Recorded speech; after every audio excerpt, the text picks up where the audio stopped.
With these,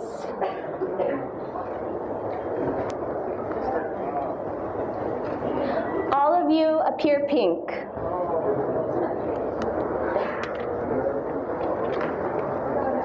With these, all of you appear blue.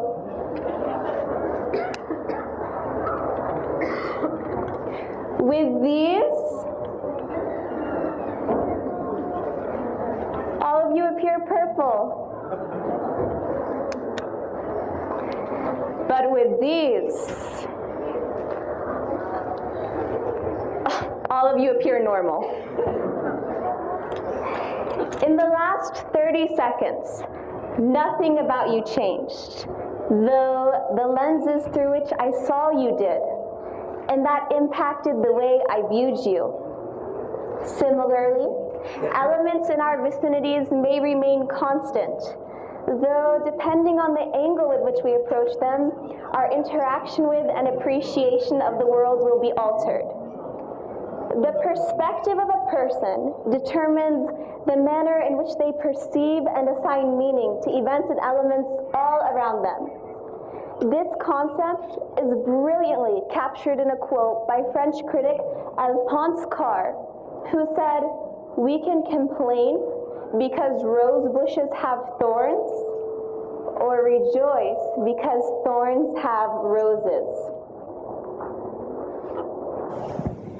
It's understood that when a person is in love with something, everything around them reminds them of that love. I have no idea how, but mathematicians somehow see the world in numbers. Engineers see it in equations, investors in opportunities, authors in stories, doctors in cures, poets in prose. The same can also be extended to those who love their Creator, as they see His creation composed with messages from Him. As an individual of faith, I confidently believe that within the heavens and the earth and the alternation of night and day, there are signs for those who reflect. At the age of 12, I began a journey with an unbeknownst destination. I'd lay in the grass and look up and around for hours upon hours, pretending I was some kind of Pocahontas, until my loving parents called me inside. I repeated this practice week after week, month after month, year after year. The more I reflected on nature, the more I became convinced that none of what was around me happened by accident. Things taking place on a universal scale were mirroring part of my individual life, and surely that was not by mistake. When I started to immerse myself in identifying these connections, I came across a holy verse which says, "We will show them our signs in the horizons and within themselves until it becomes manifest clear to them that this guidance is the truth." These words struck at my core and served as confirmation for me to continue on my journey as I watched physical and spiritual worlds merge seamlessly. Suddenly, everything around me had new meaning. Nature was not just a place for diversion and relaxation as I had formerly thought, but a place for discovery and inspiration. I'd look up at the sky, see the beaming blue, the three-dimensional clouds, be captivated by the brilliant colors at twilight. Then, softly, the ombre would fade, and an indistinguishable blackness would set in, wrapping around what was once bright and beautiful. And it would stay. But after time, gentle colors of light would appear in the distance until they boldly dominated the sky with wonder. And this process would continue in its perfectly calculated repetition. Around the time I was focused on this pattern, seeking a deeper message within it, my parents called me inside to visit my grandparents. While there, my grandpa called me to his reclining chair and, like any Palestinian, said in his adorable accent, "I'm going to give you a riddle that Prophet Solomon, upon him be peace, gave to his court. As king, he gathered his advisors and said, 'I wish to have a ring with a single phrase engraved on it. If I'm happy when I read it, I'll become sad. And if I'm sad when I read it, I'll become happy.' After deliberation, a fitting response was put forward. 'This too shall pass.' Immediately, upon hearing this story, I thought of the transition between night and day. For you see, the brightness of the day gets consumed by the darkness of the night, and the darkness of the night gets illuminated by the brightness of the day. Like our emotions, neither one of them permanently lasts. They too do pass." I came to found verses that commented on the changing cycle of the skies and our moods by saying, "Night is followed by day, and hardship is followed by ease." Indeed, hardship is followed by ease. The more I reflected, the more connections came to me. As I prepared to go to high school for the International Baccalaureate program, I was a bit apprehensive, having only been in a private school all my life. I was afraid to be in an environment that differed from how I was raised, and hoped I wouldn't be influenced for the worse. I took these thoughts to my backyard. Then the tree sent me a message.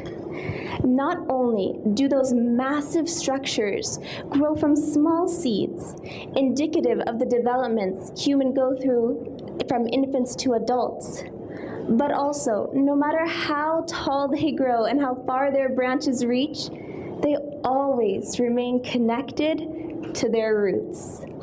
I saw that as the limbs of trees intertwined with those next to them, no matter how tangled they got, those branches held onto the trunk and the trunk held on to its beginning. This image was a great relief for me because I realized that even as I grow from my isolated period of life, that phase being my trunk, and I branch out into different directions, always remain anchored to my upbringing, and that beginning will continue to nurture me ever the same.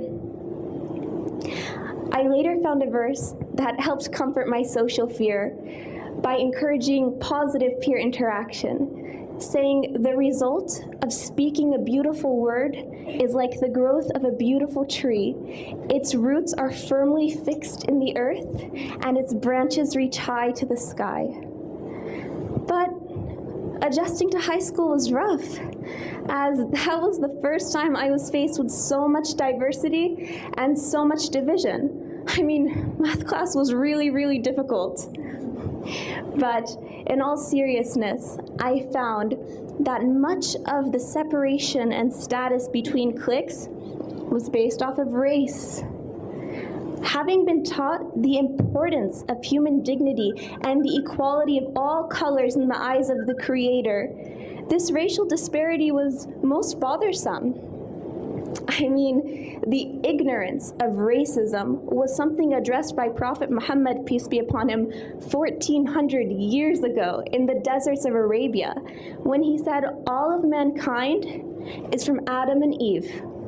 An Arab has no superiority over a non-Arab, nor a non-Arab has any superiority over an Arab. Also, white has no superiority over black, nor black has any superiority over white, except by piety and good action." I wondered, how could advanced and progressive modern-day America still not have been able to grasp this concept 14 centuries later? I thought about this a lot while outside. Then a sign came to me. By our garden was a hole. The hole needed to be covered with dirt. The dirt used to fill that hole was brown, black, tan, white. Some of it was of a mixture, some of it was of a solid color. It had no uniformity standard. because it didn't matter. It was going underground. All that mattered was it fulfilled its purpose and filled the hole.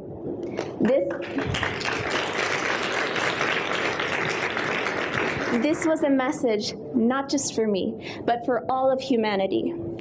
Our complexions and physical appearances are irrelevant because we will all return to the earth, eventually becoming the material that fills a hole. And when we get there, it won't matter how we looked. It will matter how we lived if we fulfilled our purpose. In nature, colors are not used for differentiation of importance. The colors of sand rank equal, as should the colors of skin. I came to find a clear verse that supported this, saying, "O mankind, indeed, we created you from a male and a female, and we made you into different nations and tribes so you would love one another, not so you would despise each other. Indeed, the greatest of you in the eyes of God is the most righteous."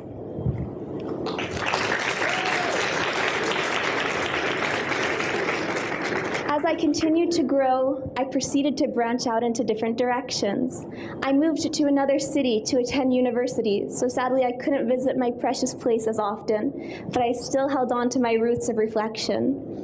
By that time, I'd been so accustomed to seeing something physical and assigning a spiritual meaning to it that it was almost an automatic process of input and interpretation.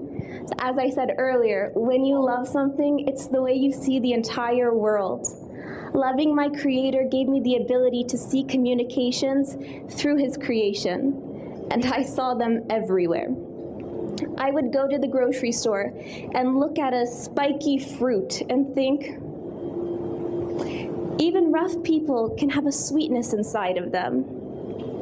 I'd go camping and watch bugs circulating the fire and think, how silly we sometimes are to be attracted to things that are harmful for us.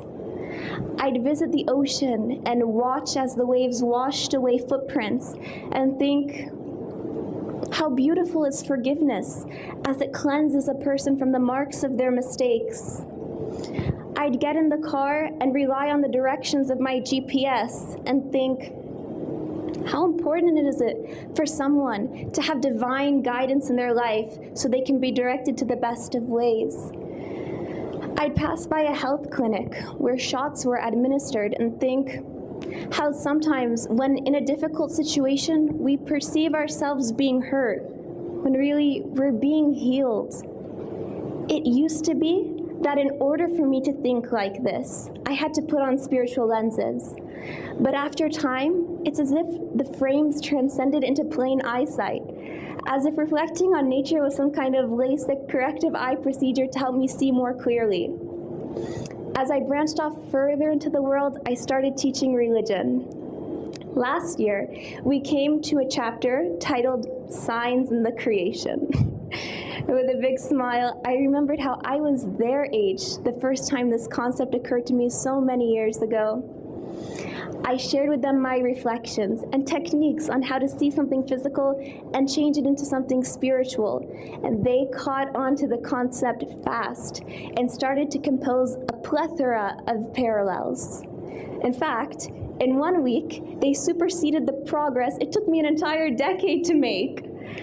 I was in awe of their comparisons. They found spiritual relations to backpacks, bendy straws, braces, spider webs, seasons, road signs, erasers. I was so pleased to see how quickly they changed seemingly insignificant things into something more meaningful. This tradition of thought continued long after the chapter was completed. 1 year and many lessons later, I was in the middle of a sentence. During class, a student in the back gasped and shouted, "Marshmallows!" Initially confused, I waited for an explanation for the interruption. She said, "Ms. Malak, I'm sorry, but I got it. Marshmallows. They're really soft and nice in the beginning. If you leave them in the bag they came in, they'll stay that way. But if you just keep them out on the counter, they'll become stale and hard. I think our hearts are the same way. In the beginning, they're very pure and innocent. If we keep them in a safe environment, they'll remain that way, but if we just leave them out in society without any protection, they won't be the same.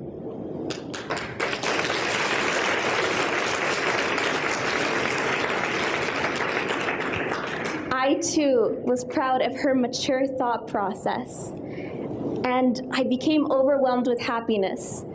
For if a sixth grader can see a marshmallow with renewed meaning, then I promise anyone can see the world around them more purposefully. All it takes is a reflective heart and a spiritual lens. Thank you.